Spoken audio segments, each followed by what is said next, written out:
Can you hear me? Can everybody hear me? How's that? Well, we are excited that so many people could show up today. It is so good to see each and every one of you. I'm excited about having the senator come and speak to us today. And he is going, just so you guys know, he is actually going to be here. There's a big event, judicial event down in Oak Cliff from 2 to 4 today. And I think there may be some other candidates that are going to be filing in here as they can make it up here from Oak Cliff. But we'll get started anyway.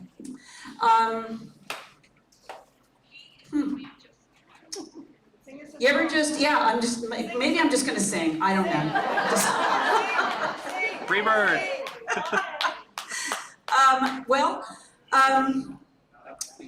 How many of y'all were at the Thursday night meeting recently, our candidating event? Did y'all like it? We were going to try to do that event again at this one, but there were not enough candidates that could show up, and it was really hard for the candidates, I think, to do that. Would you say so, Jan? No, Jan would never say so. Jan just does. I mean, she just shows up. But they had 10 minutes at each table, and it was like having 8 different focus groups, like this. Everybody is like, you're telling them the same thing over, you're answering questions, so it was a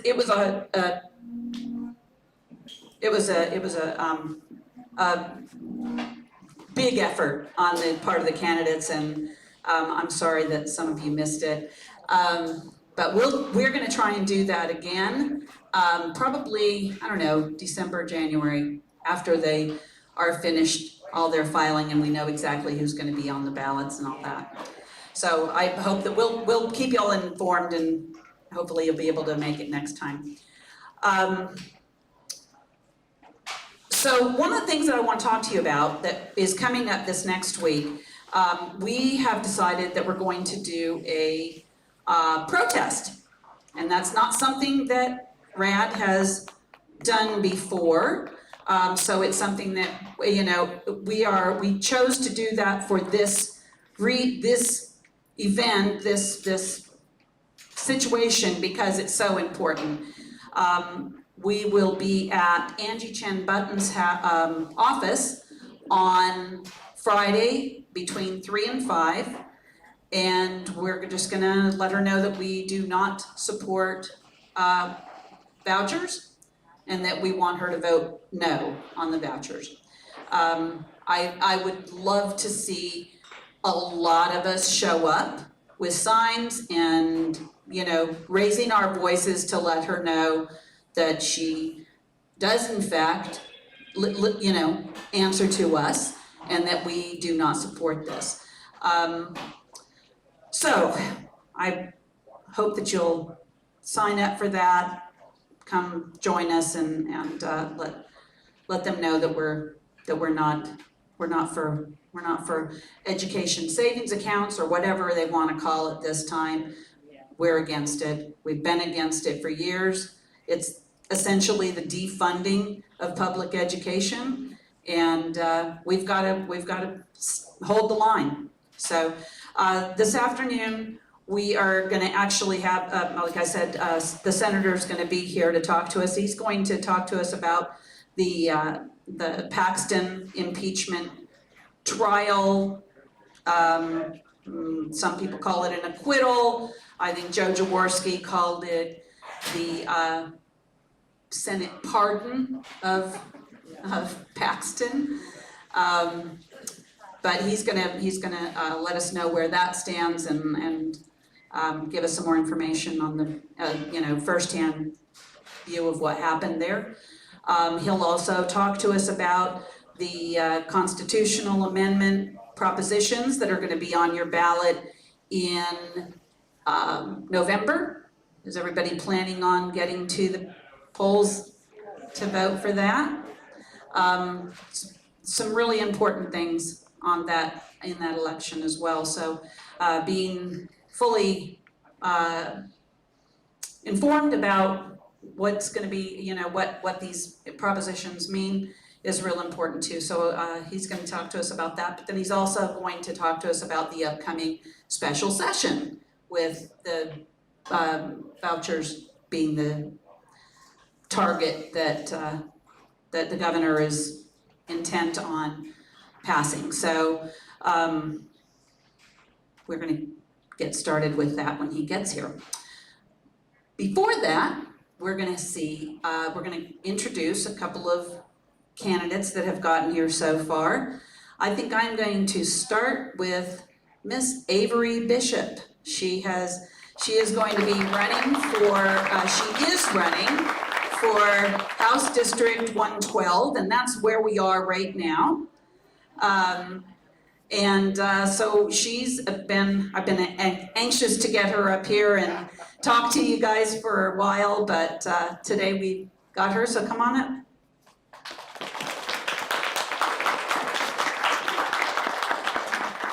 Thank you for the lovely introduction. I see a lot of familiar faces and a lot of new faces. So I'm going to start off with an activity that I did with kids that I worked with as Miss Texas for the past year. So I need the same energy that first graders give me whenever I was Miss Texas or when I substitute teaching in the district. The game is raise your hand, and it's super simple, right? So you raise your hand if you agree with what I say and like what I say. You keep your hands down if you don't agree with what I say or you dislike it. So we'll do something really easy. Hands up if you're part of the greatest political party on the face of the planet. That's everyone. Okay, great, easy. Okay, we're gonna go super fast, so make sure you have your listening ears turned on. Hands up if your favorite type of shoe are a pair of sneakers. That's me. Hands up if your favorite color is yellow. That's mine. Hands up if you think that Spider-Man is the greatest superhero on the face of the planet. No one? Oh, that's awkward because it's mine. Hands up if your favorite Disney princess is Moana, for example. No one likes Moana? Thank you. Hands up if you are opposed to school vouchers. Thank you. Hands down. Hands up if you believe in reproductive justice and access to abortion. Hands down. Hands up if you believe in equity and equality across higher education.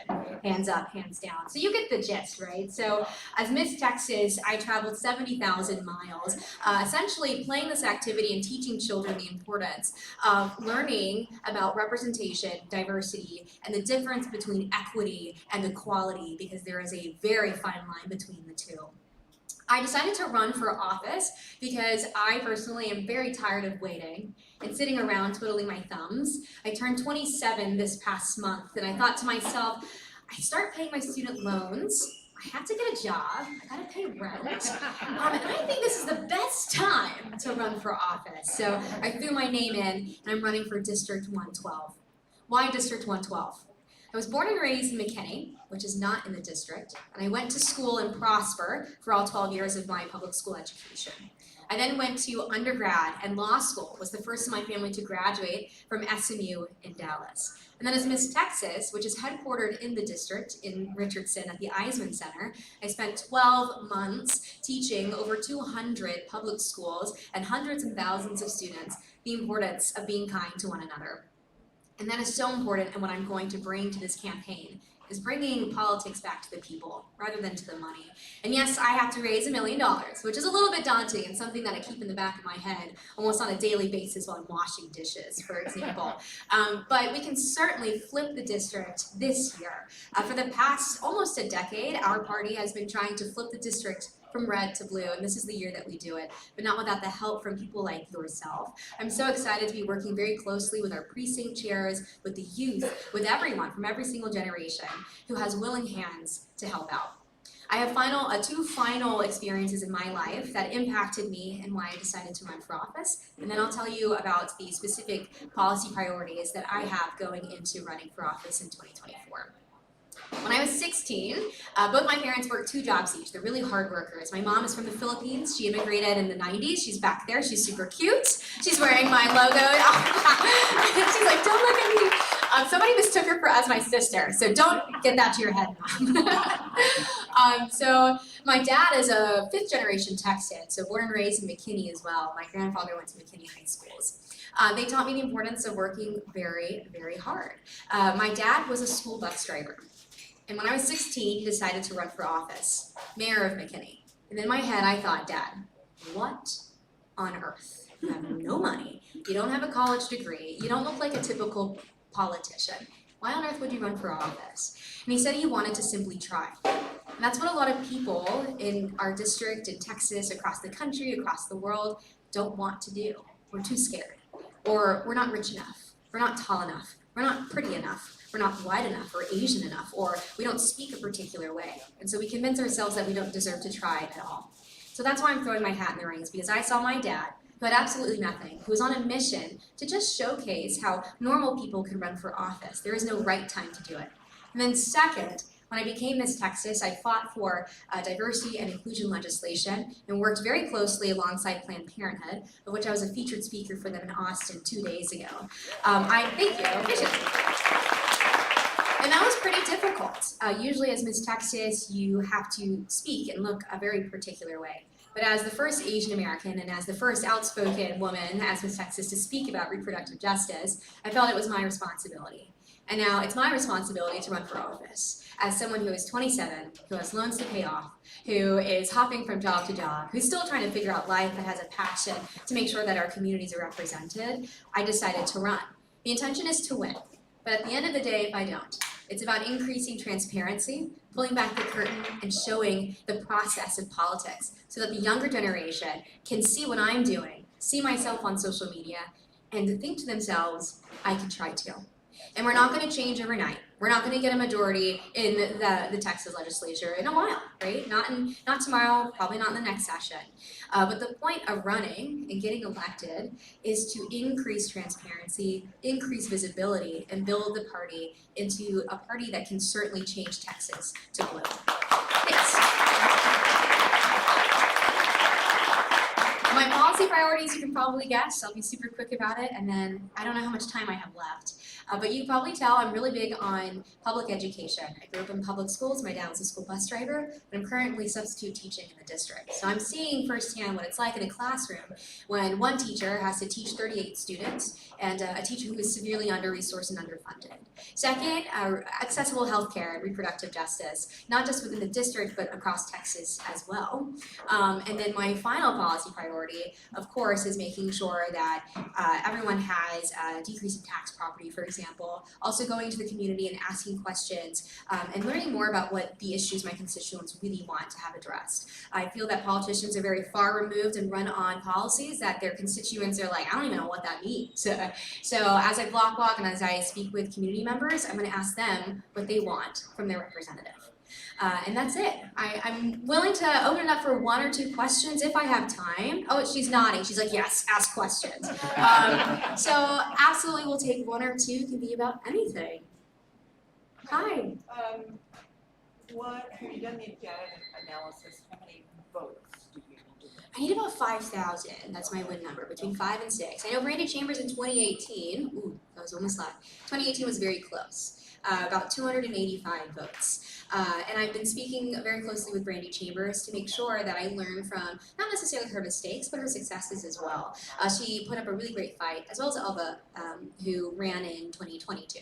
But the district looks very different from when she ran. Right now, it's certainly flippable. It's just a mechanical game and a money game, which I'm out here phone banking every day. If there's one ask I have of any of you here, even if you don't live in the district, and if you don't want to block walk in the Texas heat, I don't think anybody does, is phone banking, calling your friends and family to see if they're willing to donate. But if not, people who are willing to host in-home fundraisers or a meet and greet, for example, that can be very, very casual. But thanks for the answer. Yeah, it's super flippable this year. It's a mechanics game. So we need to raise a minimum of $1.2 million, for example, to be able to be competitive with Auntie Chen on a warpath, knowing that I'm running. Any other questions? One last one? Yes, no, maybe so? Oh, JD's coming. Oh, hi, Vicki. So I have a friend who ran. Mhm. She won her 2nd time. Speak up, Yeah. just speak up. Try to repeat the I'll question. repeat the question. I have a friend who ran, and she ran twice, she won the second time. The first time she ran, she learned, she told me she will never run against another Asian. Another Asian. Another Asian. Here's what I'll say. Repeat the question. Well, it wasn't really much of a question. It's a statement, and I'll acknowledge because it's a conversation that a lot of people are having. Right. She brought up the fact that a prior candidate who won learned or experienced and has concluded that she would never run against another Asian American individual. There's a lot of people, when I've interviewed for TV, for example, 2 days ago before I went down to Planned Parenthood, I had an interview with an Austin news station. They asked the same thing. They asked, what is your feeling about fighting or running against another Asian American? What does that do for representation and diversity? And my answer is that representation extends far beyond physical appearance. I don't look in the mirror and want and aspire to just see someone who looks like me. I want someone who looks like me and stands for what I believe in, and that's where I'll draw the line.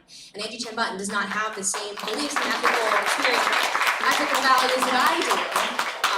And I'll conclude with this.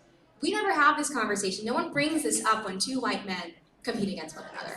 So, quite honestly, let's have more Asian American women compete against each other, because that means we're doing something right. Yeah.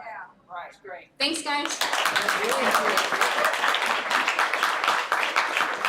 That's great. We're really excited about Avery running and winning. That'll be a big win for Richardson area, and I hope that all of you guys are gonna support her, and whether you're, like she said, whether you're in the district or not in the district, please support this this campaign, this candidate, because she's a winning candidate, and we can win this district. And quite honestly, it's been the one thing that I had in mind this year. Okay, so like that's what we do in RAD this year, is win HD 112. Okay? All right. Good. No pressure. Our next candidate, I'm going to invite Jan to come up and talk to us for a minute. Jan is running for Congressional District 32. She is one of several people running for Congressional District 32. The rest of them weren't able to be here today, so glad you're here. Yes, hello to everybody in Richardson Area Democrats. As she brought up before, I absolutely loved the candidating thing the other night. It's not too much trouble to ask of a candidate, at least for me. I think it's an excellent opportunity for candidates to be able to have an informal conversation with a group of people and have some feedback and conversations. However many of you were there the other night, I hope you enjoyed it as well. So, following Avery, I'll say a couple of things. Number one, I'm quite different from Avery. I'm not quite as pretty, not quite as young. And the other thing is that the districts that we're running in are very different as well. District 32 is very, very blue, and it's currently represented by Colin Allred, which, since he is not running again, it's an open seat with a multitude of Democrats on the primary ballot. The last I looked, I think there are about 12, but there are still 2 months left for people to get into it. So I'm not just sure. I know a few months ago when people would ask me what I was anticipating, I said, well, give or take, I figure, maybe 87 or so Democrats on the ballot. So we're well short of that. I am a CPA, which I think is a big difference between me and the other candidates that you'll see. If you kind of watch what comes out of Congress, I think you'll agree with me that they could use some financial sense in that organization, which seems to be in pretty short supply. So that's what I think that I can bring to it. I stand for the little guy. Jenny was saying about having a protest or whatever you called it at Angie Chen Button's office. I've shown up at more things like that than I can count. Just within the last couple of weeks, I've been at the Stellantis parts distribution facility that's in Carrollton, about 3 miles from my house. I've gone there a couple of times. I'm a member of the Texas Alliance for Retired Americans, which is a union affiliated kind of group.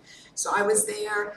I stand with labor, I stand with those workers as they see their CEOs getting enormous paychecks and bonuses and everything. It's just unconscionable, and it doesn't make any sense that the workers aren't seeing that. All of the money that's produced by, whether it's goods or services, in this case, of course, it's putting cars together, it's those workers that are generating that money. And for people who are not involved in generating, to grab it and walk away and it's all theirs, that doesn't make any sense. I also was at a solidarity rally for the SAG-AFTRA actors in downtown Dallas a couple weeks ago. Yeah, so they are score one for the Writers Guild. Looks like they've got that settled. SAG-AFTRA hopefully can, model their contract after it. I was also just within the last week or so, downtown Dallas at City Hall, they were having I guess it was called a rally in support of housing solutions. Dallas, the city of Dallas has a huge homelessness problem. And the city is putting together a bond election for, I think next May, for $1 billion, and they're trying to figure out how to allocate that $1 billion. So the Dallas Housing Association was kind of spearheading this rally at City Hall. They are demanding $200 million of that $1 billion to be toward housing. So the sign that I made and carried it, that was the solution to homelessness is housing. And I think that's just a real basic answer to the problem. I mean, so often you hear, oh, well, it's substance abuse or it's this or that. Well, if you put people in houses, you've solved the homelessness, and then you can work on those other issues after that's addressed. My card says that it's not about just surviving, it's about thriving. And I think the world would be such a much better place if everybody had that opportunity to thrive. So I will stand for the little guy every time. And that's where I am. For those of you who live in District 32, I'll just say this, I didn't even mention it the other night at the candidating. I do have a petition to get my name on the ballot. It does not obligate you to vote for me in the primary, though I of course hope you will. You can't sign for more than one candidate though, and I'm obligated by law to say, and you can't vote in the Republican primary if you sign my ballot. But I think if you did that, you'd have trouble with Jimmy as well. So yeah, let me know if you can sign my petition while you're here today, and I'll be glad to take questions as well. Yes? It's an interesting perspective that successes in our economics shouldn't be based on GDP. It should be based on some other factor. Can you talk about that a little bit? Yeah, that sounds like we were talking about this before the meeting started. Yeah, I have started. Repeat the question. Okay, about the concept of evaluating our economy based on growth. And so that comes, the position that I'm proposing on that comes from a book called Donut Economics that I read recently. And the basic premise of that is every time you hear about economics or people teaching economics in higher education says, if the gross domestic product, the GDP is growing, that's good. If it's not growing, that's bad.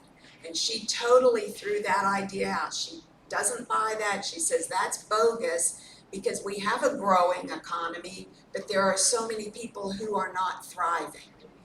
And she said that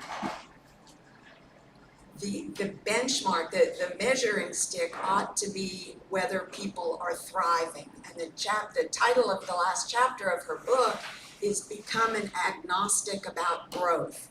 If people are thriving, then it doesn't really matter if it's growing or it's not growing, it's working if people are doing well. So it made a lot of sense to me. And she also talks about environmental aspects of that the planetary constraints means that our economy can't grow indefinitely. You know, we're pulling stuff out of the soil and the oceans and the everything else to drive this growth in the GDP that we're so determined that we have to have, and the planet can't sustain that indefinitely. So we need to find a way to make the economy work regardless of whether it's growing or not, and I am all in with that approach. What else? Your turn. You go ahead and take it now. Oh. She says I'm supposed to say goodnight. So, good night.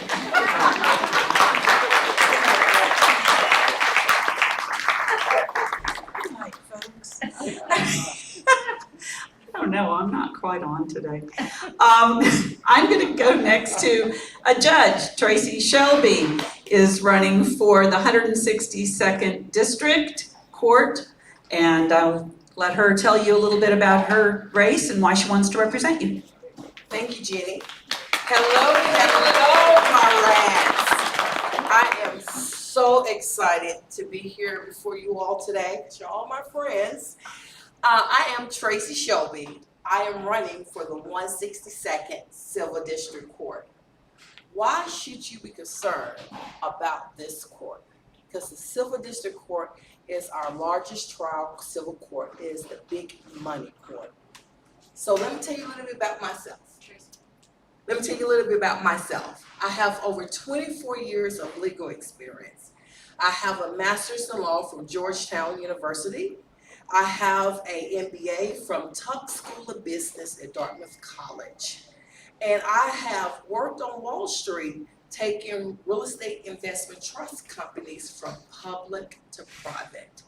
How did I end up in Dallas? Well, a little story. I'm originally from Pine Bluff, Arkansas, and my parents were very hardworking people, and faith, hardworking, and education was important. I am a product of public school education in a small town. And so my only way out of Pine Bluff, Arkansas was through school. I'm being honest. Yes. You either go to the factory or you go to college. And my mother and my parents, who did not go to school, did not give me an option to go to the factory. They only gave me one option, to college. So went off to college, and I interned. I don't know if y'all know Arkansas politics. This is when Arkansas used to be blue. Did you know that? Yes. And when we had David Pryor, the father, Dale Bumpers, the senators. So my introduction to politics was when I interned for Father David Pryor. I also worked on Clinton campaign in undergrad. I worked with D.D. Mars writing press releases. So then I went off to D.C. and worked for David Pryor that summer. So when I finished the summer, Clinton said, "Come work with me at the White House." I said, Why? Because my mother said, you had three choices: a teacher, or doctor, or a lawyer. And I chose lawyer because I'm the one who always argued with my parents and every neighbor and every member of the church. So I told them, thank you, but no thanks. I was going to law school. So I went off to law school. So got to law school, decided that I'm going to go to Georgetown, get my master in law. I clerked for 2 federal judges in Philadelphia. And during my clerkship, I was going to go do securities litigation for a big firm. They made a mistake. They gave me a fellowship to go work for a nonprofit. And why would they do that? So I went and worked for a nonprofit. We worked in the community to help undereducated and low-income women to be able to become educated, self-esteem, get their bodies back in shape. From there, I met this wonderful lady of the CEO of the company, and she said, "You really should think about business school." I said, I got 3 degrees. I'm not going to get another one. And so she said, "Okay, I'm going to challenge you. if you apply to business school, I would help you. I said, okay, to get you off my back, you know how your parents worry you to get you off your back. I said, this is what we're gonna agree to. If I don't get in the top 5, well, all paid scholarship, living allowance, and book scholarship, I'm not going. Because that's the way I was gonna get her off my back. So unfortunately, I studied too hard for the GMAT. And I got into several top business schools in the top 5. So I ended up choosing Tuck School of Business at Dartmouth College. It's the smallest school, have 200 some students. So there I specialized in finance and real estate. When it worked with GE Capital, do y'all remember GE Capital? Yeah. When they used to be a big real estate company. So I went to work for them. They had billions of dollars in cash. So we take their money, take the REITs from public to private. Then from there, I moved to Dallas. I want to be closer to Arkansas for my grandmother, because she was suffering from dementia. I didn't want her to forget who I was. I came and worked for an investment bank to help grow their real estate fund. So while I was there, I had some colleagues that come to me and say, we're getting clients whose houses are being stolen. We don't know what to do. Why do they come to me? Because you will understand as you get to know me, I'm very passionate about my seniors.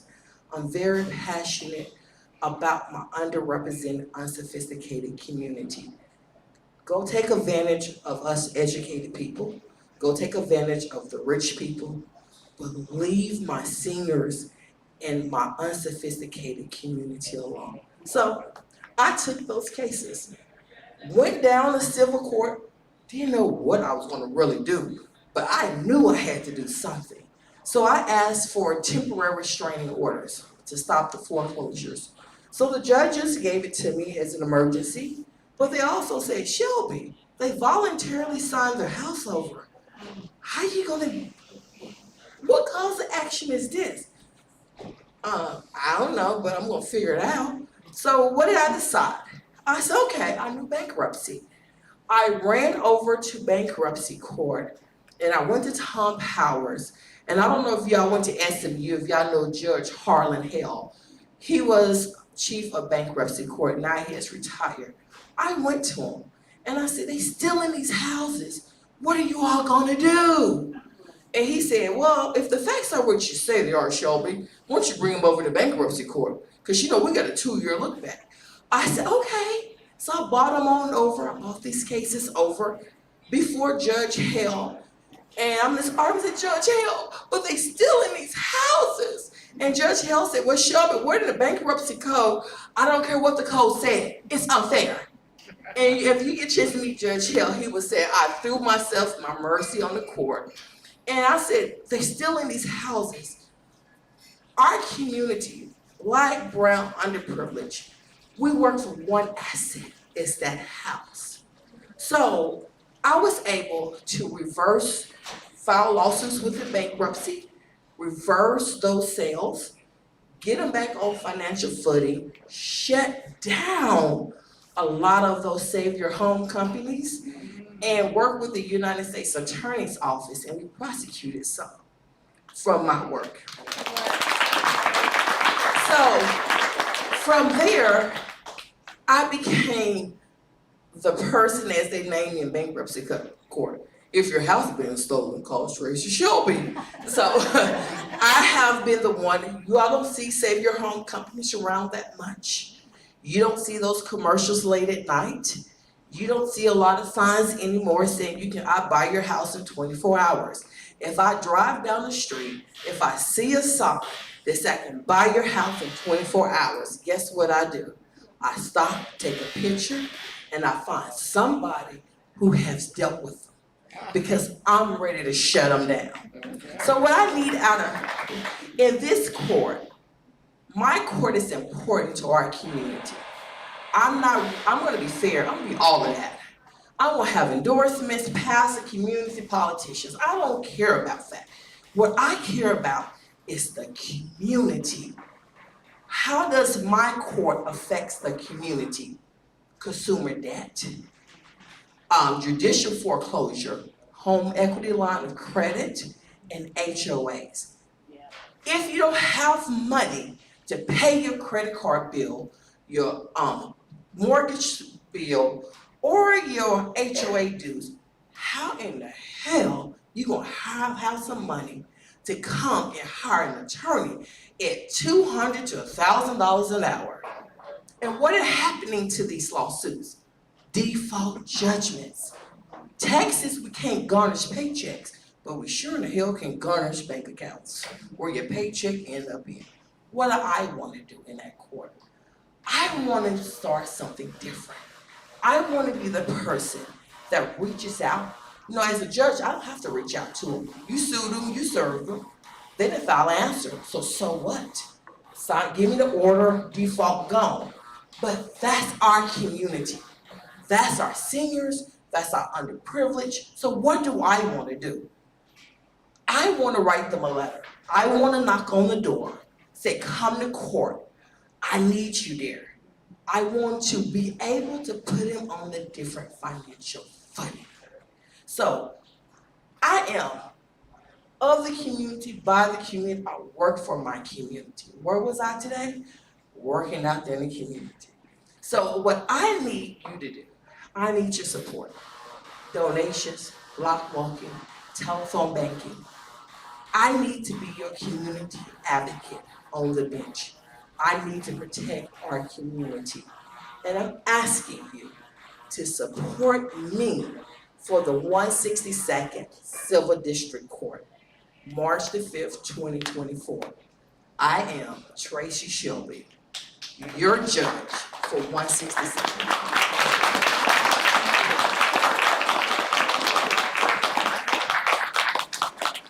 Thank you so much, Tracy. So here's the thing. I have 3 more candidates that I need to introduce, and the senator just got here. There he is, back there in the back. So we're gonna, I'm sorry that the rest of you are not gonna get as much time as the first 3 did, but next month, I promise I'll give more time. But right now, I'm going to introduce Sheriff Marion Brown. She is here today to tell us a little bit about why she's running for re-election. Absolutely, absolutely. Thank you, and thank you for giving me the opportunity to just briefly say something to you. I know you came to hear the senator, and he's got a good word to tell you because I've heard him, I think, 4 times in this last week now I've heard. We've been in the same places, so he's got a good word for you. Listen, my name is Marion Brown. I am your Dallas County Sheriff. I have been your sheriff since January 1 of 2018. Now, let me just real quickly say that I didn't grow up saying I want to be the sheriff. I actually grew up in a little place in East Oak Cliff, single parent home, and the youngest of many children. Went to school at UTA because I wanted to be a journalist, and somewhere along the way got sidetracked and decided that I wanted to go into law enforcement. So now I have to go tell my mom, yeah, I know you worked really hard to send your youngest through college, and I know the community is going to understand and support me on this effort, but I want to go into policing. So I decided I'd go into policing. It was 1988 when I went to the city of Duncanville to be the first person of color there at that agency. And when I got there, I realized that I didn't realize that when I first got there, and then I realized that and I thought, oh my goodness, well, I have to stay here because we have work that we're going to have to do.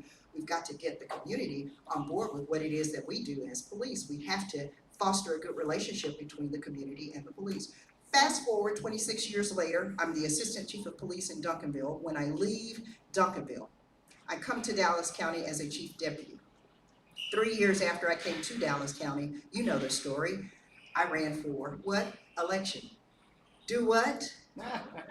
So there I was in the unexpired term of my predecessor. And so now I've got to run 4 elections in a 3-year period just to get to my own term. But that's where I am now in my own term. I encourage you to look us up and find out the work that we have been doing. Dallas County is the 2nd largest county law enforcement agency in the state of Texas. But now we're not just that in size. We are that because we're on the forefront. When COVID came, it was Dallas County that the state jail commission and the rest of the 254 counties came to and said, how do you manage this? How can we help? How can you help us with this? What is it that you do to take care of this part? It was Dallas County that was leading throughout COVID. So now that we've come out of COVID, we've been updating processes, we've been updating our equipment, we've been updating the whole purpose of the department. We've been updating, and so I encourage you to take a look at what it is that we have been doing. We have come too far to stop now. We want to keep the progress going. When I ran in 2018 and 2020, I said, I'm the leader you need for such a time as this. Then COVID came. It was time to put up or shut up. We put up. I hope that you will remember my name. I'm Marion Brown, your Dallas County Sheriff. Thank you.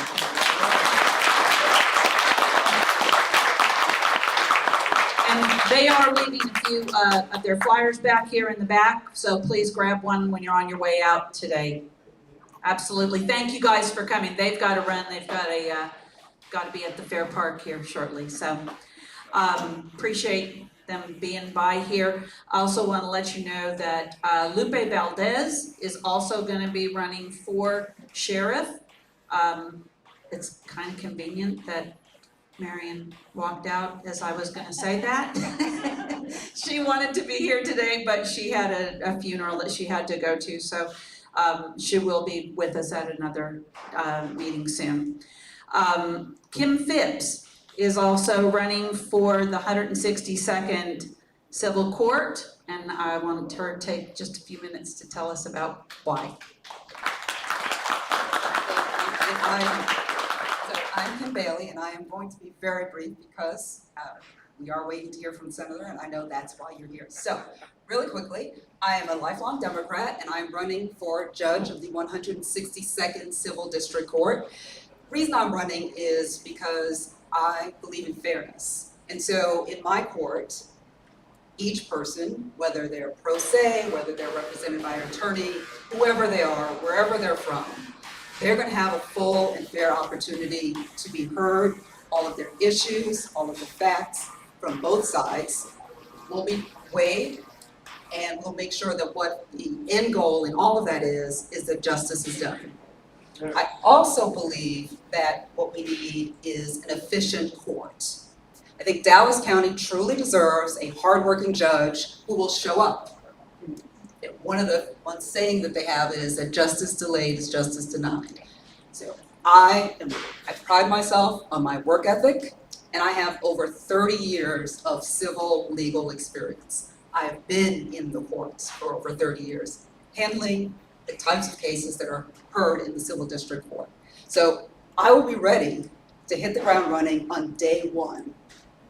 I will rule in a timely manner, and I will keep the wheels of justice turning so that things can be resolved for both the plaintiffs and the defendants, because that's what everybody really wants. I am proud to be a Democrat, and I am honored to have the endorsements of trusted leaders like DA John Creuzot and Commissioner Andy Summerman. But as you know, as I know, the most important endorsement of all is your vote, and I hope to have your support in the Democratic primary on March 5th. Thank you. Thank you so much, Kim. Appreciate your brevity also. And next month, I promise I'll give you more time. And finally, we have Tina Clinton, who is running for the 5th District Court of Appeals. And you've seen her here. She comes all the time talking about showing up. She shows up. She's just a great face to have around here. And I would love to hear you introduce yourself. Jenny, thank you, and I promise I am not gonna be long. It is like being the person right before lunch, right? You don't wanna be that person. And I know how wonderful the speaker or senator is, so I wanna give you maximum time. My name is Tina Clinton. I serve you right now as a criminal district court judge in Dallas County.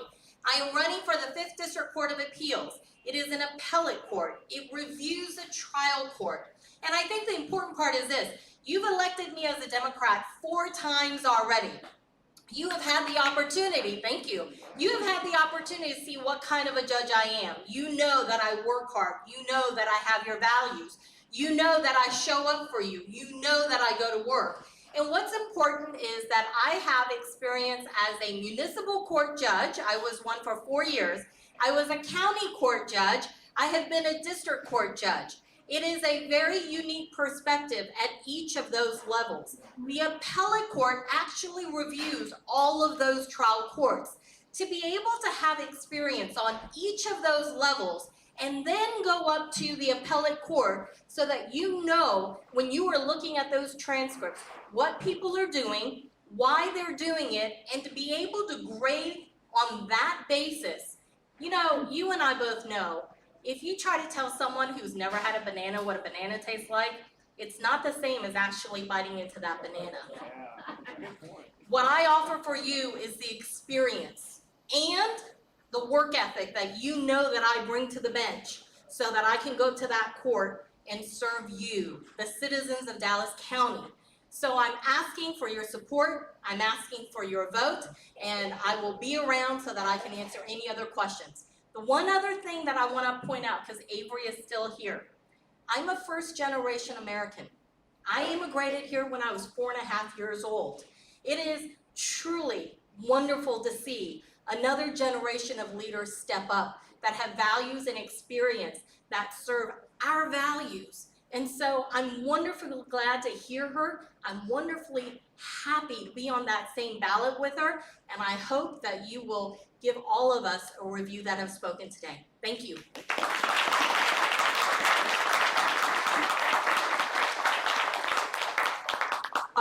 That's just, I appreciate each one of our candidates that showed up today. And I'm especially honored now to introduce you, in case you haven't heard him before, met him before. How many of you have heard Senator Johnson speak before? He was at our meeting about a year ago almost, across the street at Crossbar.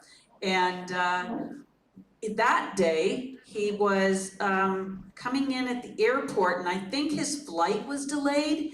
So he was like getting off the plane while we were already going, and he said, he texted me and he says, Jenny, do you still want me to come? I don't know when I can get there.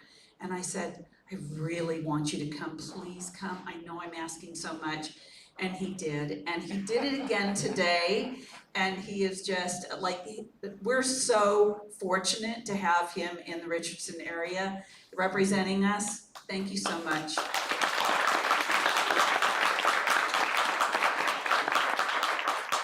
I'm delighted to be here, and I love seeing when there's no empty seats. Kind of reminds me of the very, very lucky year when I ran, 2018. There was just this huge, huge surge, and it has faded a little bit since, and I feel like it's coming back. I feel like we've got some really energetic candidates. You've heard from many of them already today, not just energetic, but good quality candidates and good quality people who are determined to not give up at this point. And there's much to be despondent about. So I'm glad to see that you bothered to come out, and I could probably depress you a little further, but my overall message actually is one of great determination. I still get up every day loving my job and being so grateful that I get to care about what I do every day. I've never had it feel quite that way in my life until I get into public office. When I go to bed, I'm thinking about it. When I wake up, I'm thinking about it, and I'm glad. Unless I watch a bad movie, then I'm thinking about that, and it interferes with political thoughts. And I feel like I've just lived through a bad movie with the impeachment trial. And then I actually watched 8 minutes of the Republican primary debate and really had nightmares. And it's kind of all of a piece, really. I think I was asked to talk today about the constitutional amendments, and what I'll do is I'll just take a couple questions at the end on that. I mean, most of them I think you're probably pretty comfortable with where you want to go. I've got comments on maybe 3 of them. But I really want to talk just briefly about the impeachment trial, because I know it interests you, it's nice and awful, and about the upcoming special session, which will be principally concerned with whether or not a voucher vehicle interferes with passing the fundamental public school legislation and funding that we need to do, and sends us into a 4th special session. Because it took 2 special sessions just to get the tax compression that they've been promising for a year and a half. I just want to digress because I love to digress. Let's just look right there at the okay, I'll get to the next slide. Democrats have to win because the Republicans are incapable of governing, okay? That's why we're here. I say it from the unusual perspective of somebody who has to work with Republicans, who's friends with Republicans, but just objectively looking at the state of that party. They've controlled the state and the building for 30 years. It's kind of hard for them to say anything's not their fault, right? But they will take credit for anything that happens, right? Including every federal disbursement of money the state gets, somehow they get credit for that. And I'm a little tired of it. I'm tired of working in the minority. I'd like to start making that a majority.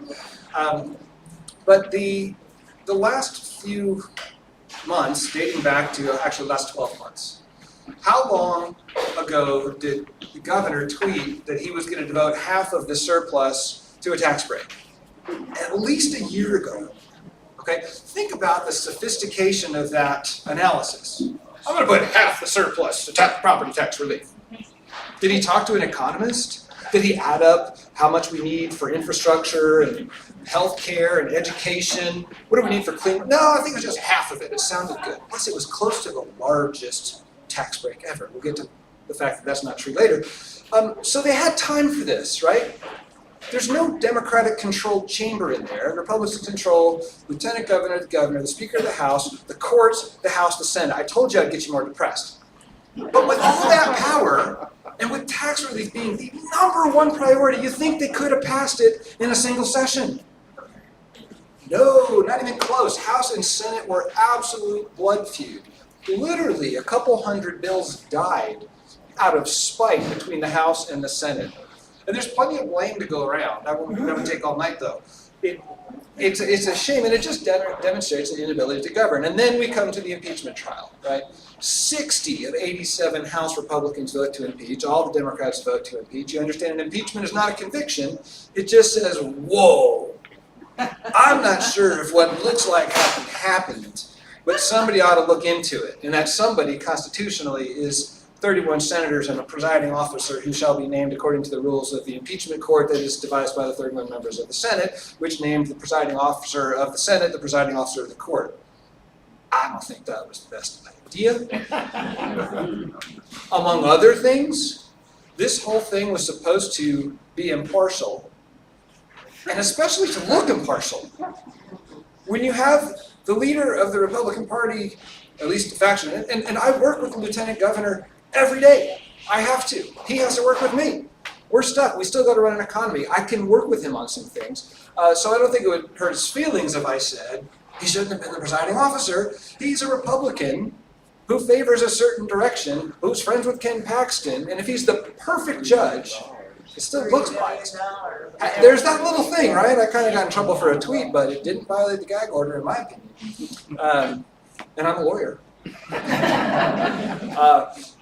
So we run into the impeachment trial where the House overwhelmingly says look into this, which took a lot of courage on the part of the House Republicans. The consequences of not falling in line are real. They lose their primaries.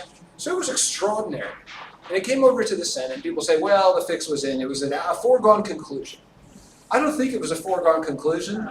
I spent 25 hours debating just the rules with the senators before we came up with the rules, which had some problems, but there was some hope, right? There was a trial. I have some misgivings about the way it was conducted, but they're not really important. I will tell you, it was a really hard vote for a lot of people. I heard a Democratic person recently criticize me because I had the audacity to not convict on 2 of the 16 counts. I voted to convict on 14 of 16 counts. 1 takes him down, okay? It's not like he gets 30 days with 1 conviction. And that's because my job was to be an impartial arbiter under the Constitution, and I took my job really seriously. And there were a couple counts where I kind of think you did it, but I'm not. They didn't meet their burden of proof. On the others, overwhelming evidence. What does that mean if you're a Republican? I mean, some of them viewed their job as to make this whole thing a rebuke to the House. What they did was wrong. Well, I don't think I have the prerogative to grade the House's paper. The Constitution doesn't say I'll grade the paper. It says I'll try the case. So I was upset with that. So we lost a lot of votes just on that threshold. And then there was a massive political machine. The Republican Party ran that trial through those lawyers. I'm going to bring this back to vouchers in the special session in a second. in a surprising twist of events. It was tried to the TV cameras. The lawyers even said, now I think the senators probably understand this, but for the ladies and gentlemen at home, for the folks at home, let's explain. What the hell do you mean the folks at home? They're not trying the case, this is not a vote. I don't even represent you for purposes of an impeachment trial. I'm there to try the case impartially. But they didn't see it that way. And their base didn't see it that way, and their major funders don't see it that way. And there was this tremendous pressure. And right up until the last minute, I think there was a chance that we would reach as a body the right conclusion. And I have some sympathy for the people who didn't vote that way, because there's a lot of pressure. But I was hugely disappointed. And I think it was wrong. And I bear no personal animosity to Ken Paxton. I don't know him. But I think he abused the hell out of his office. Yeah. At a level that we can't tolerate. Because the other thing about an impeachment trial, you don't just decide whether or not they did something. Does it rise to the level of impeachment? Oh my gosh, he stole a pack of gum when he was 7 years old. He did it. No, it didn't rise to the level of impeachment. It was a fountain pen. And it wasn't a fountain pen, right? I mean, I don't know if he stole the damn thing or not. But what I did see is that not once or twice or 3 or 4 times, for 9 months, day after day, time after time, specific incident after specific incident with eyewitness testimony who were tormented in their role, people who thought he was the conservative messiah turned on him. And it hurt them viscerally. But it wasn't just their testimony. There was document after document after document. It was overwhelming. And it still failed. So what does that mean? And why am I talking to you about it besides that it's so darn interesting? Because it's a failure of an institution. That's the Attorney General's office of the state of Texas. And whether Republicans are controlling this place or Democrats are controlling this place, I say to Republicans and Democrats, if that trust in government goes down, if a public institution becomes a vehicle for private gain, for private purposes, we're all screwed. That's backwards. That's not a real government. And so I think it's a little more urgent than the typical, I'm a Democrat and I want to whoop their asses, let's go. All that's true. I think it's more urgent than that. And here's how we tie it to vouchers. I think that the people who control the state have lost faith in our institutions. They've lost faith in integrity. They've lost faith in law enforcement. Our legislature, let's skip around a second. Remember the old heartbeat bill, that disaster before we had a complete abortion ban? It was just a 6-week ban. That was crafted by national legal scholars to actually circumvent the courts. That you could pass a law that the courts can't look at. What in the hell is happening here? People who profess to admire the Constitution, who live by the Constitution of the United States of America, who live by the Constitution of Texas, are circumventing the judiciary? You've just said you don't give a damn about separation of powers. That was the same session where the legislature allocated not $1 billion like they started with, but suddenly after like a day of hearings, they allocated $3 billion to border enforcement. Now, we don't even need to talk about whether or not we ought to be spending that money. Assume we should, assume we shouldn't. I know we don't know what the hell we're doing with it. And I know it took 24 hours of debate, and I know that effectively what it was is the whole Republican Party voted to make a $2 billion campaign contribution to the governor's re-election campaign. I didn't think that was very good governance. I didn't think it was very conservative or very responsible. I still don't. And then, a month later, the governor just takes $2 billion more when we're not even in session. Now, according to the Constitution of the federal government and the state government, legislature writes the checks. Dude, I passed the budget. I don't care if you're governor, you don't get to just take money unless I appropriate it. But there's little backdoor ways that you can get around the will of the legislature, around the will of the people, and that's what the governor did. No biggie though, right? It contributes to Republican coffers because they're all rallying about the border, and now we got $5 billion that's really all their campaign money. I find that repulsive. So we disregard the courts, we disregard the executive, we disregard the powers of the legislature, we're disregarding the integrity and the powers of the Attorney General's office, and now we're giving up on the one final institution that we all still really care about, and that's public schools. The idea, and it's so lazy. Someone asked me if I could describe the session in one word. Lazy. They didn't think diversity in higher education hiring was worth, so they abolished it. Lazy. You had 2 years you were studying this problem, the best you could come up with, the best way you can advocate, they said, which is really important to us to have diversity in hiring and higher education. And the best way they could come up with a better way was to eliminate the only thing we've ever done to increase diversity in higher education. Lazy. And so when we get to schools, public schools is challenging to educate 5 million children. It's challenging in a border state. It's challenging where you neglect our infrastructure and we have grotesque disparity of incomes. It's challenging when you have kids who are expensive to educate. It's challenging when we have communities that don't provide parks or food or the kind of things kids need to succeed in school. It's really hard to address these problems. It's challenging when the economy is changing, technology is changing, attitudes are changing. It's really hard work. That's our goddamn job. Yeah. And you don't abdicate your job.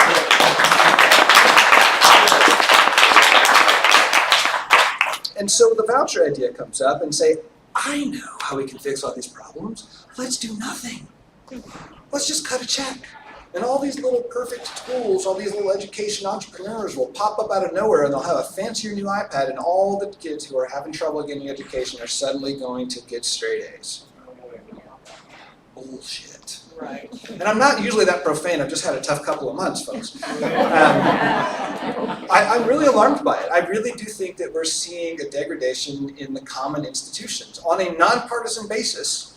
I say that as a nonpartisan person with friends who are Republicans, who doesn't get that mad if there's a Republican in office. But as a Democrat, I do think that Democrats are the only people who can stop the slide in people's attitudes towards government. Government schools.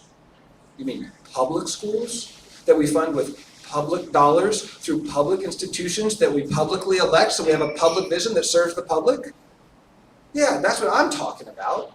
So I take my job going into this next special session very seriously, in the minority, where I will lose and a voucher bill will come flying out of the Senate. But my job is to make it come out of there really, really ugly and wounded and embarrassed.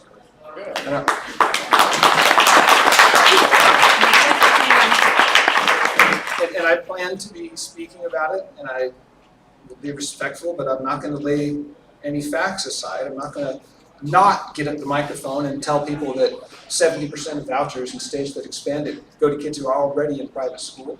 Right. What's with that? I'll confess something to you. I'm very uncomfortable about it. I put my kids in private schools. They started in public schools. I'm a public school graduate.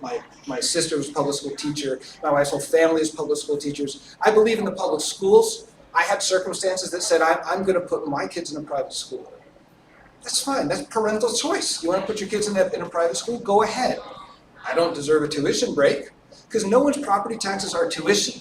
Your property taxes are there to live in an educated society. Whether or not you have a kid in schools, whether or not you ever had a kid in the public schools. And this attitude that we're going to give parental choice, don't make choices with my tax dollars. I'm not funding a religious education. No way. I'm not funding a school that doesn't accept kids who are disadvantaged, or kids who have difficulty learning, or kids have physical difficulties. No, this is public. So I think it's really important that we double our resolve at this moment, and we talk to people, and we scold people in a nice way about abandoning our whole future. And so here's the optimism part. I think no matter how bad the current controlling Republican faction screws up government for the next 3 years, this state's going to do very well economically.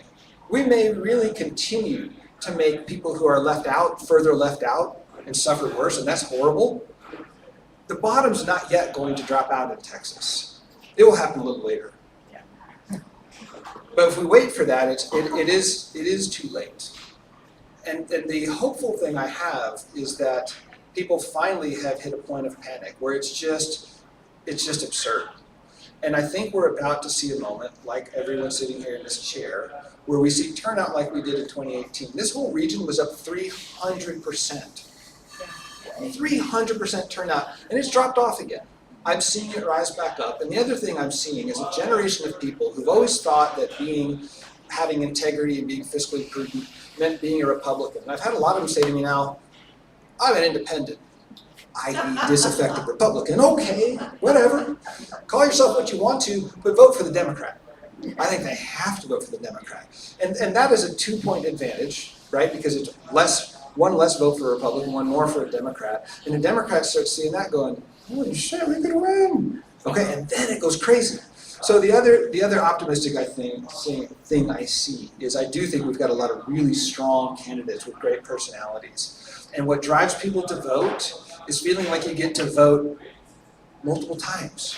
You're not just voting for Sam or Avery or any of the judges. There's a bunch of people who can win on your vote right now. So as you're canvassing, as you're talking to people, I want you to emphasize winning up and down the ballot is not just important, it's possible this cycle. Possibility is what drives turnout. We had 4 million Democrats not vote last cycle who had voted before. I mean, I sometimes think Democrats and Republicans spend a lot of time trying to get non-voters to vote. I'm cool with that. Let's get some non-voters to vote, particularly young people who've never voted. Absolutely, right? But we lost 4 million voters that didn't turn out. So I'd like to see those 4 million people have some hope. And part of the hope is that the Republican Party is falling apart at the seams. They're looking stupid, very. And we are going to see renewed enthusiasm in the Democratic leadership because we got no choice. So desperation can generate a hell of a lot of enthusiasm. I'm getting desperate. I'm really tired of losing the vote in there. So I'm throwing everything I got into it, whether I have a primary or not, whether I have a general, and I will have a general opponent. I spent hundreds of thousands of dollars last cycle in a safe seat trying to turn out the vote. I'll be doing the same thing this cycle. I'd love to join you in canvassing. Keep engaged in this dialogue. Talk to your friends. Talk Republicans out of voting wrong. And keep in touch with your elected officials. They really need your support. So the last thing I'll pledge is a hope for unity. There are things that people are going to disagree about. That's totally okay. I think it's important that we not try to tear each other down over disagreements. And I've seen Democrats do that a lot over the last 5 years that I've been involved in politics. And it's exhausting, and sometimes it's based on lack of understanding, or sometimes someone just screws up. I am positive I have voted wrong more than once. I try not to ever vote wrong. I stay up late, I study, I'm known for doing my homework. I've blown it. If you ever think I blew it, you might be right, but trust me, I'm trying, and our values are the same. And I think we need to keep that in mind for every person that we look to support. You may not like everything about them or agree with everything that they stand for, but ultimately, Democrats got to take this over. So I think I've talked way longer than I planned to. Oh, that's right, we're not done. Okay, well, that's vouchers, that's the impeachment. I think there's a question, and then we'll talk just for a second. I want to say just a couple things about the constitutional amendments, and then I'll take questions. And you had something real quickly? Yeah, I have it. It's No Child Left Behind school thing. Because here's why. Because back when I was in law school, I did a paper about how funding for public schools is tied to property tax. And so if you're part of the people who have, then your schools will benefit because the money. I'm sorry, if you're part of what? The schools benefit? If you're part of the people who have, right? Haves and have nots. Yeah. If you're in an area where there's a lot of property tax money that's going into the schools. Yeah. Your schools have more resources than areas that don't. Robin Hood. Yeah, Robin Hood takes care. Robin Hood's bad Can and you good. repeat that? Yeah, the general question is, due to some federal laws and some state laws, do we have a situation where affluent neighborhoods are going to have more scholastic resources than less affluent neighborhoods? Absolutely, that is the case. It's less because of the funding formula and more, frankly, because they raise money through booster funds. They might build a swimming pool with bake sales, right? That inequity has not been leveled out. There are other inequities that are built into the structure. It's not perfect. The state has made some effort, and since 2019, there was tremendously successful education reform that is putting more money in schools where kids need some more money put into those schools. It is not equal. It will never be equal. I think our bigger problem is overall lack of resources. Most of the school districts I talk to are not saying, hey, most of them are recapture districts. Even low-income areas sometimes are recapture districts. Part of that will be reduced by the tax reduction plan that was put in place. Recapture should come down. The good thing about the tax relief plan, now I'm segueing into the constitutional amendment, it's relevant to your question, is that it doesn't take money away from the schools, and it doesn't put any money into the public schools. From a net cash flow to the schools, It's a neutral, right? Except that, if you want to talk about money in schools, consider that we could have used that money to put into schools. We could have increased the basic allotment which would increase teacher pay. I think we're going to have to see some education reforms, even some reforms that are being resisted, as part of a way to avoid the all-out destruction of the public education system. But one of the things that absolutely has to happen is we've got to put more money into schools. You can't sprinkle money on people's heads and turn them into good students. We've got to spend it well, but it's the without which not. If we don't put more money in there, they won't be able to improve. They do not have the resources they need. I was talking to the Richardson Independent School District this week. They're going to be in deficit. They might have enough cash to last through a couple years. They might. You shouldn't be in deficit right now. We had a $32 billion surplus. Yeah. Now, you got to be careful about making commitments to things like public education because that costs come back every year and it's a one-time surplus. But have the guts, man. Make the commitment. You got to make commitments sometimes. We made a commitment to property tax relief. That's not one time. That comes back every year. And frankly, I don't know how the heck we're going to pay for it. I have an article, an op-ed in the Dallas Morning News. I'll talk about the property tax amendment and whether or not you should vote for it. I'm not going to tell you what to do. I will tell you that structurally, it's really well done. It's even, in a sense, progressive in that one of the biggest components of it is raising the homestead exemption by 150%, from $40,000 to $100,000. Is this Prop 4? I don't know which number it is. It's the property tax compression bill. And so on the progressive note, this is nice. If you've got a $3 million house, your property tax exemption goes up 60 grand. If you've got a $100,000 house, your property tax exemption goes up 60 grand. The person with the less expensive house is doing better. It is a progressive change in the property tax code. That's a good thing. If you're a renter, you're out of luck. And about 40% of Texans, particularly those with the least income, are renters, and they didn't get nothing out of this. Now, maybe the landlords who get property tax compressions will pass the savings on to rent, but thank you. I don't need to explain that. Okay, good.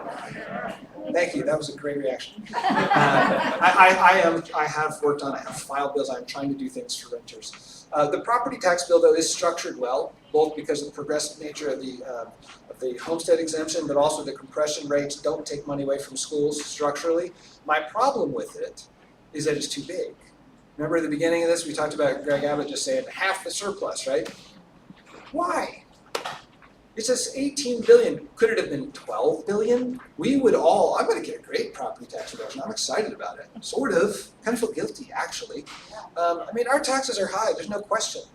They're high because we mismanage our money in Texas, right? We don't invest in social infrastructure, so everything ends up being more expensive. Healthcare, education, don't get me started. But it didn't need to be 18 billion. It could have been 10 billion, and the whole state would have cheered about a huge property tax reduction.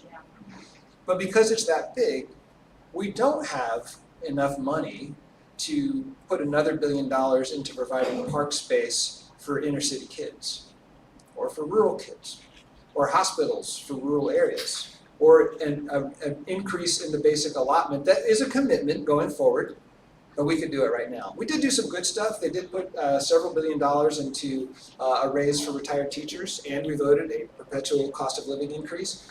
But I don't think they're going to put the big money into public schools. It's disappointing. So vote how you wish to vote. My guess is it's going to pass 90 to 10. I find it regrettable that it was structured, that the size of it was pure populism.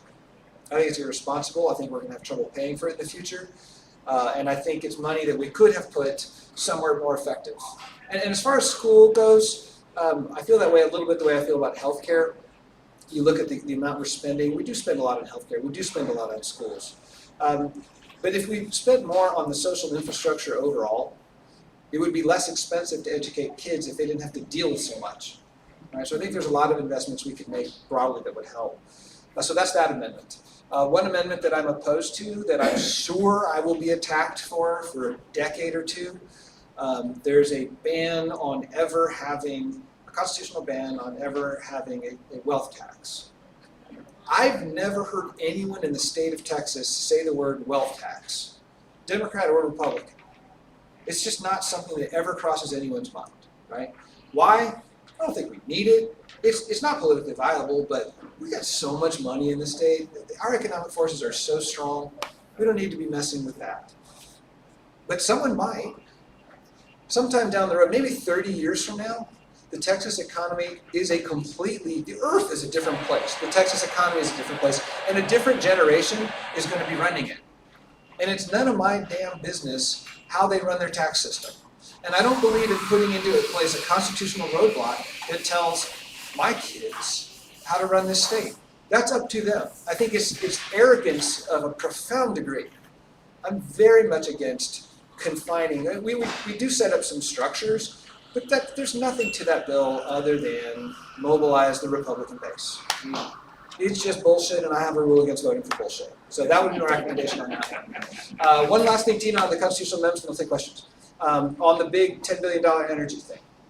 That's a lot of money, super, super, super technical.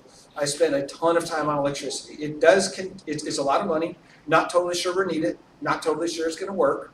The thing is, it will be responsive to the markets. It's not automatically deployed, it's not necessarily a waste. It is limited to gas-fired generation. The federal government really is putting a ton of money into renewables. We're okay. We're killing it in renewables. My goal last session was not to stop natural gas incentives, it was to leave renewables alone, and we succeeded. They came out largely unscathed. A little bit of problems, and they're built into one of these constitutional amendments, but I think the renewables have a tremendously bright future in Texas. I'm very excited about where we're going in the grid.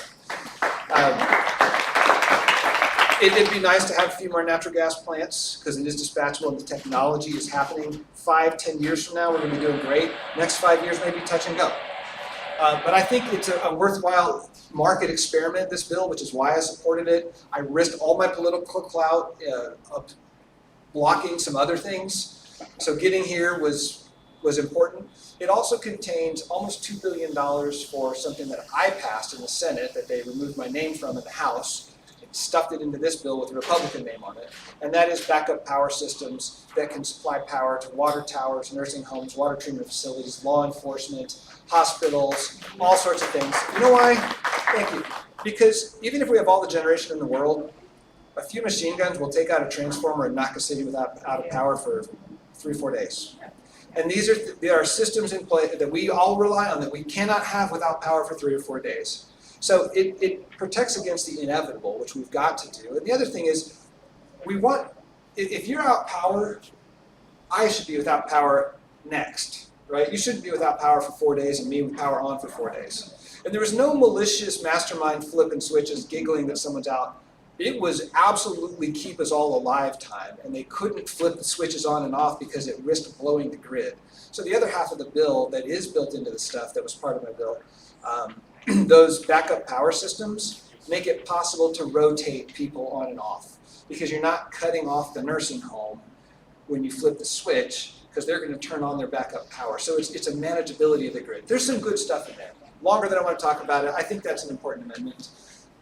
A little bit risky, it's $7 billion to the other stuff, but it's an important constitutional amendment. Tina, and then I'll take general questions. So Nathan, I'm going to ask about Proposition 13. I understand that's about judges, but my understanding is that that's about keeping Nathan Heck the Supreme Court Chief Justice. Oh, that's the age limit thing? Yeah. Personally, I'm a little uncomfortable with age limits. That extends the age limit, right? It extends. Yeah. It's already there. I'm not in favor of keeping somebody on the Supreme Court forever. I think, honestly, we ought to have term limits for really high offices like that. I also don't like making policy personal. And is it 75 to 79? Yes. I think there's a lot of 79-year-olds that are pretty sharp. Yeah. And I don't really want to kick them off the court. Yeah. And if I vote, to kick Nathan Hecht off the court, I'm allowing person to get over policy. That's my feeling. But you all are going to make your own decisions on that. It's a good thing to think about. Where are you, Tina? Well, so I will say this, because they did this for Nathan Hecht, right? I think that's a consideration. If Nathan Hecht goes, then the governor gets to appoint because there's 2 years left, right? But here's the other thing. You're making policy about a lot of judges.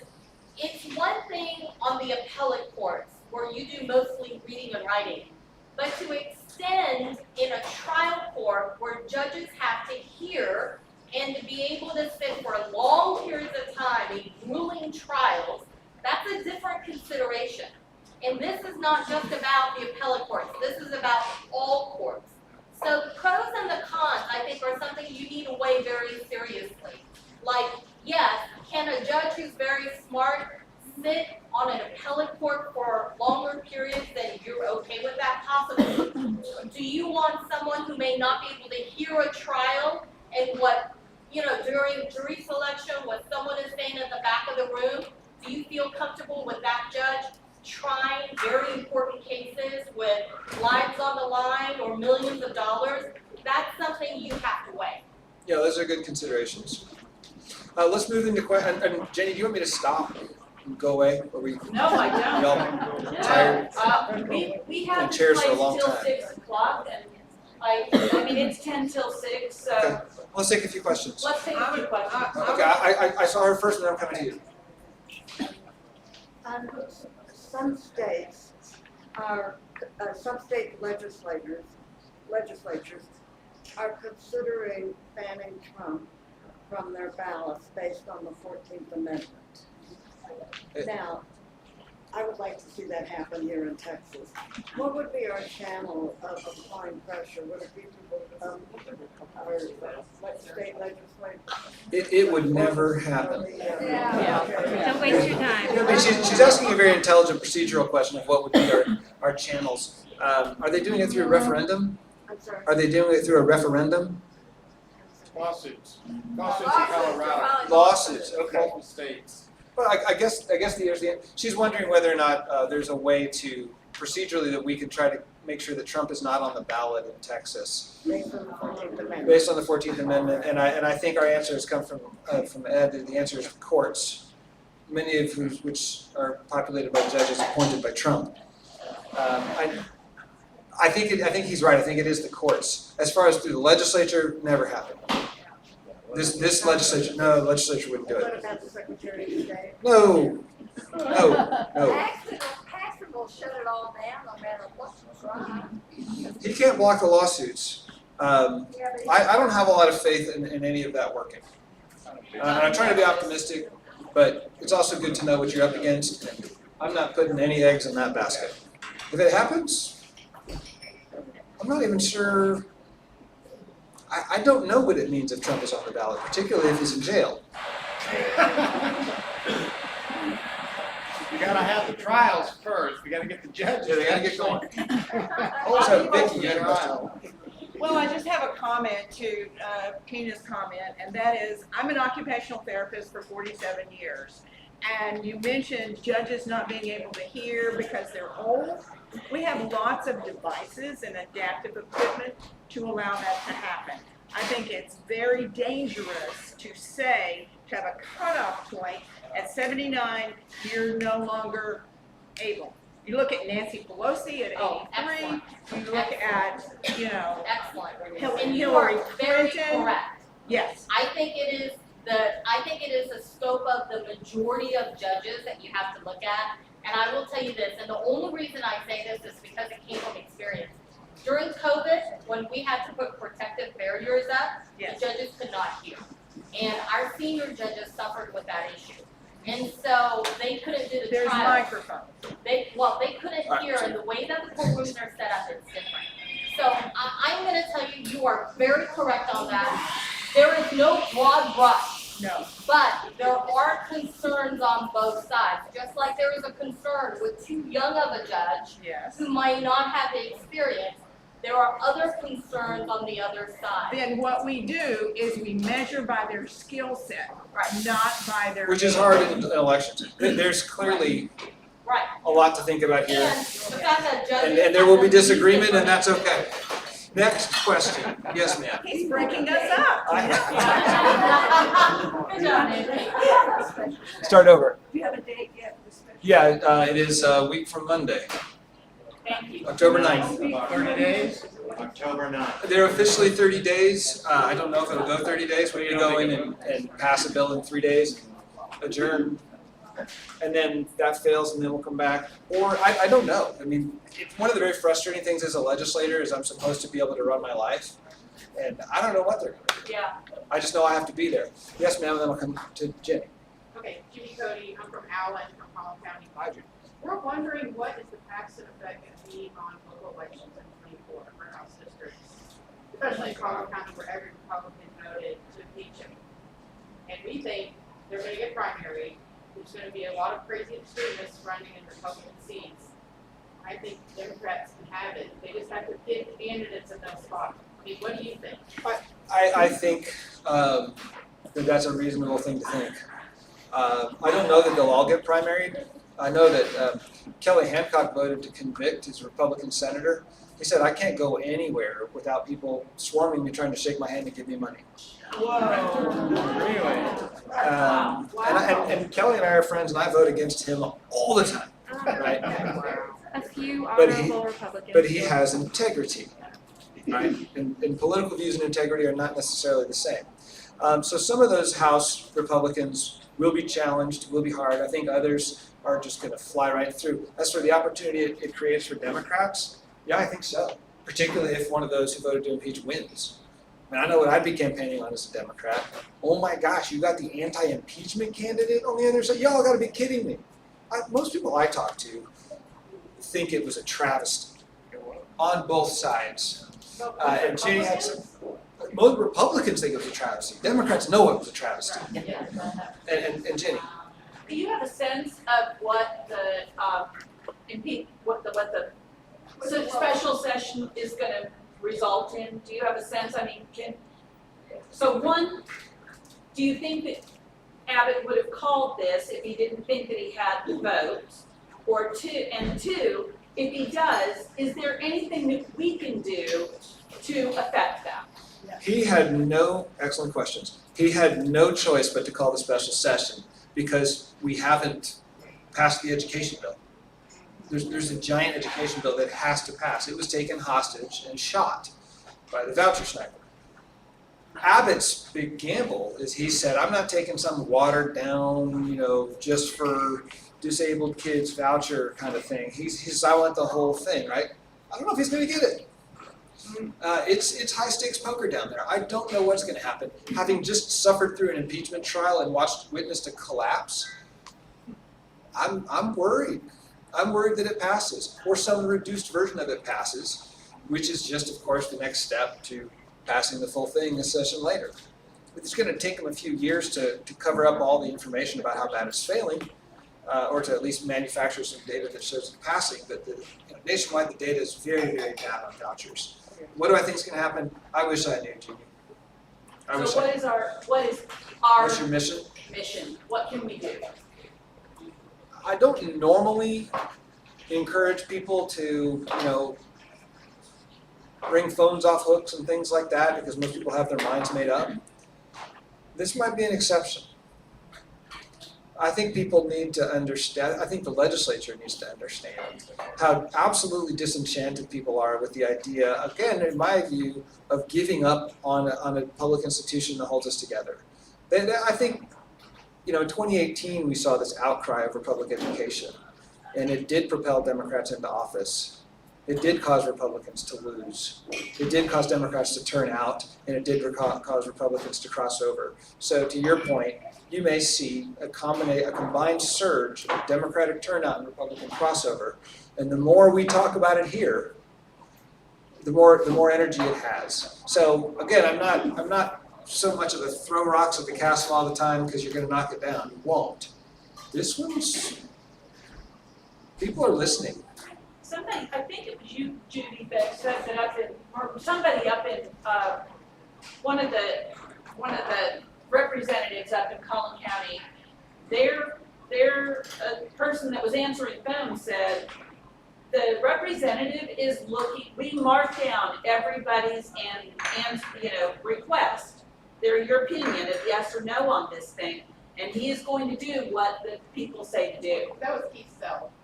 Self, right. That's a federal That- representative. I'm just saying that they say that, I don't know whether it's Yeah, true, the whole but- vote your district thing, I do that. We're supposed to represent our districts. What if your district wants vouchers and vouchers are a bad idea?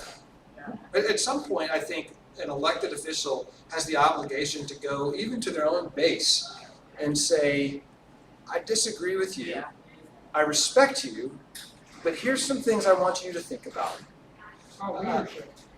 It is called leadership, that's exactly right. It's not a plebiscite democracy, and I'm supposed to know more.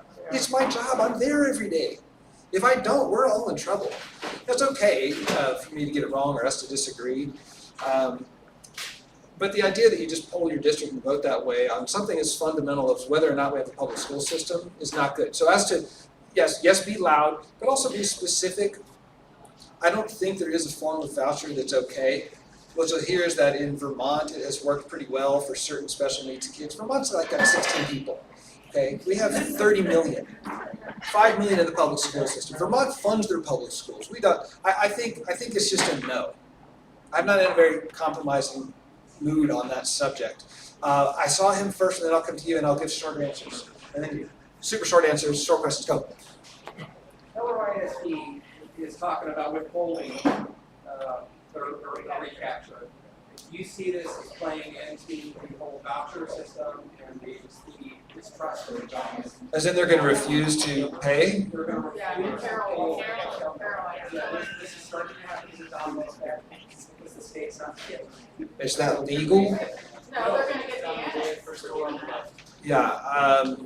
And so is it part of the whole voucher scheme? I think most of this is part of the whole voucher scheme. They're saying they don't know where the recapture money is going, so therefore they're gonna stop paying. I don't know where my taxes are going. No one ever knows where their taxes. No one ever knows where their taxes are. Mine's going to the border. Right. You know, And recapture is a state tax. I think we're seeing a revolt against the institution, right? Against government schools. It's all been demonized, and people have been effectively misled is the nicest word I can come up with, and then they feel passionate about it, and we need to unpassionate them about the wrong things and start taking pride in it's like we celebrate what we don't do together and what we don't do for each other. That's wrong. We should be proud of what we actually do for each other. Yes, sir. Would you say there's a lot of Republicans out there that would agree that they support public education? Yes. So then what are the three most compelling reasons we should not approve vouchers that might influence those people to communicate with their representatives? I'll tell you the top two. The first one is that there's no evidence that the vouchers work. There's lots of evidence that they don't work. The second is it will absolutely undercut the public institutions that we do have, that we do depend upon. Just in the money it pulls out, in the destruction of community pride, in the lack of morale with our teachers, it absolutely blows it away. Unless you're going to blow up the whole thing and abandon the public education system, don't do this. What are you gonna do about Friday night football? But there's a lot of people talk about that in rural How do you feel areas. about the defund, do not defund public education Yes, phrase? that's the phrase. Go ahead. To me, defund's been used by the other side very effectively in other situations. Let me tell you what To me, a lot of people would wake up and think about that and maybe do something. We all know what we want to do, but we're not enough.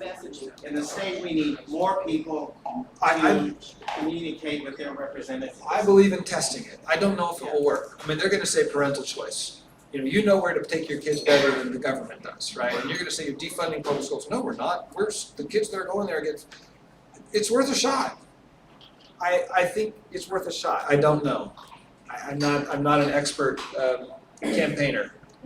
So Mothers Against Greg Abbott is doing a postcard project for this, and they have printed out labels. If I were you, I'd send it to Republicans. That's what they're saying is that Yeah. House members that voted, that didn't vote on, yes to vouchers and vouchers, and maybe their vote is still up for grabs.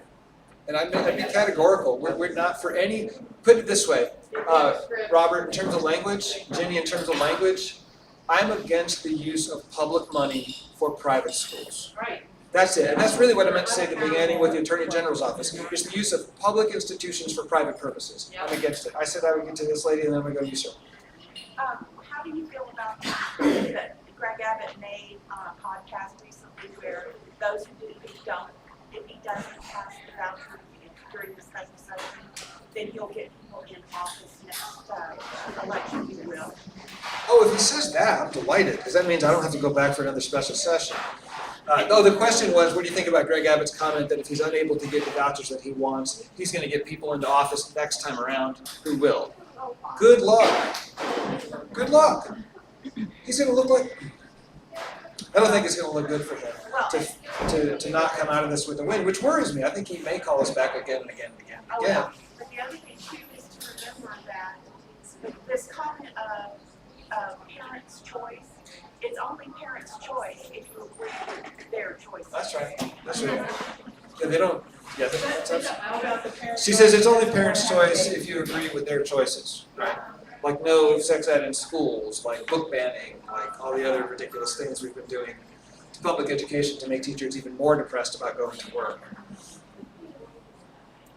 Oh yes, yes you said. This gentleman asked you to point out 3 reasons why vouchers are not desirable. You gave him 2. I want to give you the 3rd one. Go ahead, I got like 7, but those are the 2 that There's a lot. they're easy. Keep going. It is a very racist thing to do. Tell us about it. Because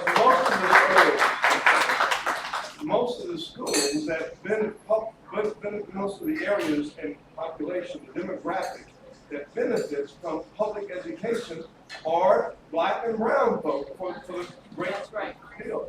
They don't go to private schools and so for us to do away with private schools, which is what voucher basically does, with public schools, then we are really hurting minority communities. That's the point. Yeah, you're absolutely right. It will not have, it's touted as the effective, we're gonna go in and give these poor black kids vouchers so they can go to the rich white kids' schools, which is nonsense. It's absolute nonsense. The other thing you gotta consider is we're saying that these schools are failing these kids. No, those communities, those neighborhoods, those healthcare systems, those parks, those buses, those jobs, they're failing those kids. And you're not gonna give them an $8,000 coupon. Now, if you wanted to aim a voucher, if you wanted to be honest, if vouchers were really about helping kids, you would give them only to the kids who are academically struggling, whatever color they are. And you know why they won't do that? Because no private school wants to take just the kids who are struggling. They want to handpick the kids. Just because you want to go to a private school and you have a voucher, that private school may not accept you. We already have de facto racial segregation, and vouchers will make it worse. You are correct. They don't want the kids in wheelchairs. Yes, sir, quickly. Segregation by legislation. I think we got to wrap up. What does it take? What's it take? Teachers have effectively neutered their power in election power in the state of Texas by having the teachers pay for 5 and Social Security. It's however they have like short MSPs, keep them from protesting. What does it take to get that out of control? Federal. Federal. It's a federal issue. How does that start? I guess you call your congressperson. The teachers have been very loud. What's that? It also happens in municipalities. In terms of retirement systems? Yes. I'm just not well enough informed to have a smart answer on that, and I try not to say dumb stuff. I think it's an important issue, and I learn on the job every day. So it's one of those things that I'll be learning more about. It's because teachers are so wealthy. Yeah. Well, I mean, we did get a retirement increase, but I am aware of the absurdity of the federal Social Security system and the state pension and the economic injustice that it inflicts on them. And I do wish it would get fixed. I don't think it's in my power, but if we learn that it is, I'd be glad to help. Jenny? I have one other thing, right? Because I'm actually going to take the microphone, I get to come up here and ask you one more question. It occurred to me this morning that they've spent so much time in our legislature over the last few years creating more and more regulation and control of these public schools, and yet there's no oversight of the private schools that they're giving. That's a 4th point. Yes. So we got the first 2, and the 4th one. Now, I don't know how anybody can justify a voucher system that doesn't hold the private schools that are receiving public money to public school standards. So you're going to have a lot of failed experiments, and I don't really want to experiment on kids. Yeah. Thank you all for being so engaged.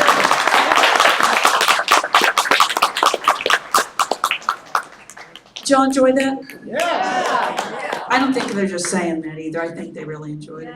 When's he running for governor? Right?